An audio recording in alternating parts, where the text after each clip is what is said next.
Fala galera, tudo certinho com vocês? Gente, hoje nós vamos falar sobre as expedições do Brasil, tá?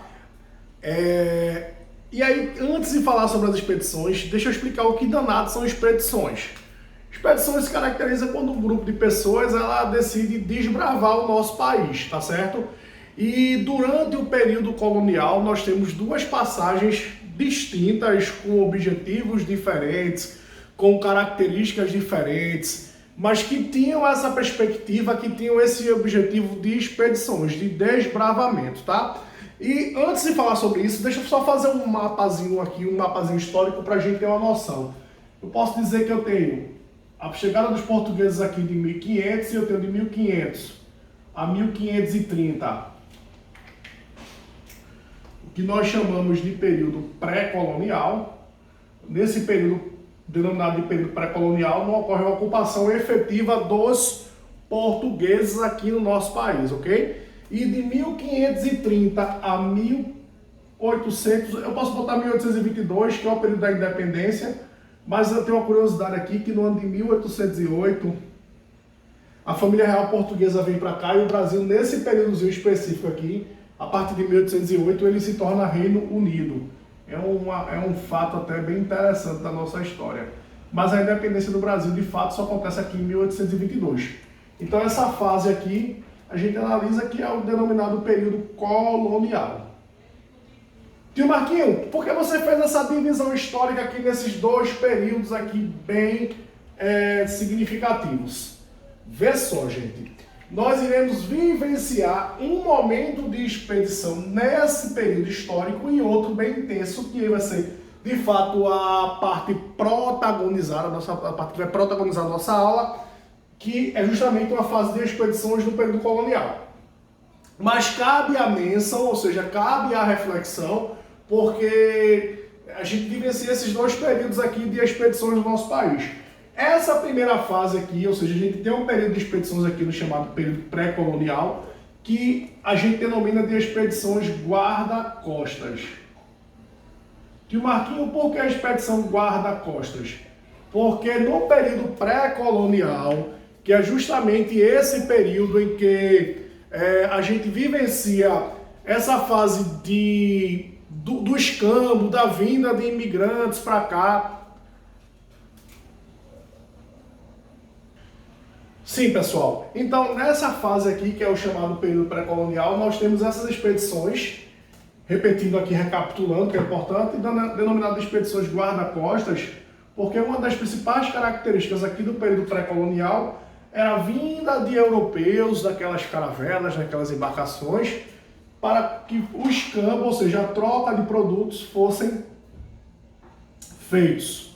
E principalmente nesse escambo, já que a gente está denominando isso, principalmente a troca pelo pau-brasil, né? E aí o que acontece é o seguinte, gente. Além dos portugueses, nesse período pré-colonial, estrangeiros também vinham aqui, também praticavam esse escambo. E aí eu vou dar uma menção bem interessante aos franceses. Pois bem, o que é que vai acontecer? Portugal vai criar um tipo de expedição denominada de expedições guarda-costas, onde o grande objetivo, onde o principal objetivo dessa expedição, de fato, é evitar que estrangeiros viessem para o litoral brasileiro praticar esse comércio com os nativos, no qual nós denominávamos de escambo. Eu chamo carinhosamente essa expedição de expedição agulha no palheiro, né? Porque olha o tamanho do litoral brasileiro, para que você analisasse de forma geral. Então a gente menciona que essa fase, esse modelo de expedição, mas, como eu falei para vocês, é justamente no período colonial que nós intensificamos as expedições do nosso país. Eu tenho um momento da história colonial brasileira, ali por volta de 1670, 1680, onde essas expedições, como eu falei anteriormente, elas serão intensificadas, ok? E essas expedições serão intensificadas por alguns motivos, ou seja, Vou aqui desenhar um mapa do nosso país, meu mapa lindo e maravilhoso. A maioria da população brasileira do período colonial, ela vai habitar aqui o litoral brasileiro, ok? Então, essas expedições do século XVI, elas tinham por objetivo adentrar ao interior do Brasil, ou seja, entrar dentro do interior do Brasil, no qual os portugueses denominavam de sertão. Pois bem, essas expedições, no qual tinham o objetivo central, o objetivo geral de entrar no sertão brasileiro, elas tinham alguns objetivos em mente, alguns objetivos muito específicos. Eu vou destacar três para vocês e o quarto eu vou destacar daqui a pouco, tá? Um dos objetivos dessas expedições era, de fato, o maior deles, que era encontrar metais preciosos, tá? Eu sempre digo que existe uma frustração muito grande na história portuguesa no início da colonização, porque quando Portugal chega à América, os espanhóis chegam mais ou menos no mesmo período. Ambos estavam na colônia de exploração. A grande diferença é que os portugueses não encontram o ouro, não encontram os metais preciosos, e os espanhóis encontram esses metais preciosos mais ou menos no início da sua colonização. Então o fato dos portugueses terem chegado aqui por volta de 1500 e não terem encontrado esses metais preciosos gera uma espécie de frustração dentro do processo de colonização dos portugueses. Então, um dos principais objetivos dessas expedições seria encontrar os metais preciosos. Eu tenho um processo de ampliação do território, porque se vocês pararem para analisar,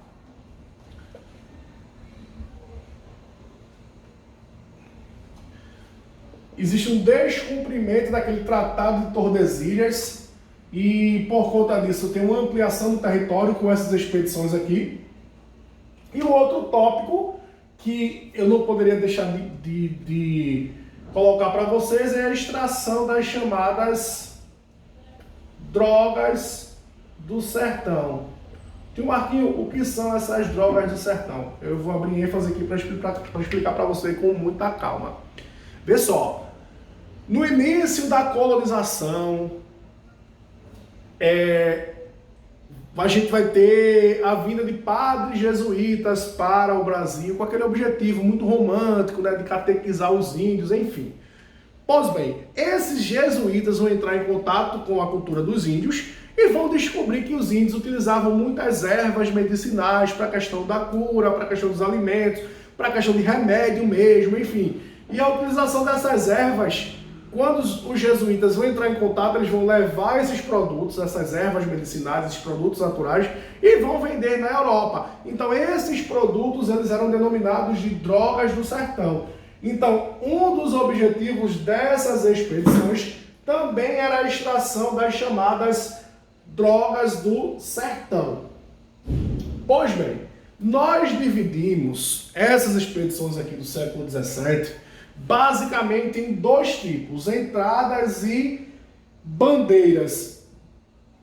Tio Marquinho, qual seria a diferença entre entradas e entre as bandeiras? As entradas eram expedições oficiais organizadas pelo próprio Estado português, tá? E as bandeiras eram expedições particulares, tá? Ou seja, grupo de pessoas comuns que decidiam adentrar o sertão brasileiro atrás de metais preciosos, de ampliar o território, extrair drogas do sertão e, no caso específico das bandeiras, ou seja, dessas expedições particulares, eu ainda coloco mais um objetivo, que era apresar os índios para a escravização. Pois bem, essa também era um dos objetivos das expedições. Mas por que, Tio Marquinhos, é um caso específico das bandeiras? Nós sabemos que oficialmente a escravidão dos nativos elas não eram toleradas no nosso país. Então, por conta disso, os bandeirantes, ou seja, essas expedições particulares, é que ficavam com a incumbência, que ficavam com o objetivo de organizar essas expedições, de caso especificamente do apresamento do índio, ok? A vida desses bandeirantes, de maneira geral, é uma vida muito sofrida, mas existem alguns bandeirantes que fizeram muita fortuna, por alguns, e principalmente alguns bandeirantes que apresavam índios, tá? E nessa retórica eu destaco um bandeirante chamado Domingos Jorge Velho, que a maioria dos livros de história colocam a imagem dele lá, e você já deve ter visto alguma vez na sua vida. O Domingos Jorge Velho, ele apresou muitos índios e vendia como escravo, e tem uma coisa muito interessante aqui nesse período, que no século XVII, alguns bandeirantes também ganhavam, como eles conheciam o interior, eles também ganhavam algum dinheiro, levando algumas lideranças da colônia para os quilombos, ok? E esse Domingos Jorge Velho, ele vai ser responsável, por exemplo, por descobrir, entre aspas, o Quilombo dos Palmares, que é um dos maiores focos de resistência negra da história da humanidade, que a gente vai analisar nas próximas aulas. Pois bem, se você me pergunta as grandes contribuições que essas expedições deram às futuras civilizações, de fato eu não tenho como negar que o Brasil muda a sua configuração geográfica após as expedições, tá certo? Dando um processo de interiorização maior, mas aí de fato eu não tenho como negar que a maior contribuição dada por essas expedições vai ser a encontrar ouro no Brasil. Enfim, por conta dessas expedições, lá no iniciozinho do século XVIII, os bandeirantes paulistas irão encontrar ouro na região das Minas Gerais. E de fato não tem como negar a você que a partir do momento em que os bandeirantes encontram ouro lá na região das Minas Gerais, iremos vivenciar um novo modelo, não um novo modelo estruturalmente, porque o Brasil continua sendo uma colônia de exploração, mas uma nova característica econômica forte que é o chamado ciclo do ouro no Brasil, mudando a configuração da capital, por exemplo, que sai de Salvador para o Rio de Janeiro, uma atração de imigração externa que nós não vamos ter no início da colonização do Brasil. Enfim, nós vamos vivenciar algumas mudanças bastante significativas, ok? Então é muito importante entendermos um pouco sobre essas expedições do nosso país, porque a partir do entendimento dessas expedições, a gente entende um pouco dessa configuração geográfica, um pouco de como foram encontrado ouro no nosso país, e porque o ouro no nosso país, pelo fato de não estar no litoral brasileiro, ele vai demorar um pouco mais a ser encontrado se fizermos uma comparação com a colonização espanhola, que está aqui na América, do lado da gente, tá? Mas também não pode visualizar que, professor, só teve expedição aqui no século XVII? Não. Eu tenho expedição aqui no período pré-colonial, com outra configuração, com outro objetivo, com outra característica, mas também tivemos o modelo de expedição no início da colonização, ok? Então, gente, vou deixando um forte abraço para vocês. Valeu!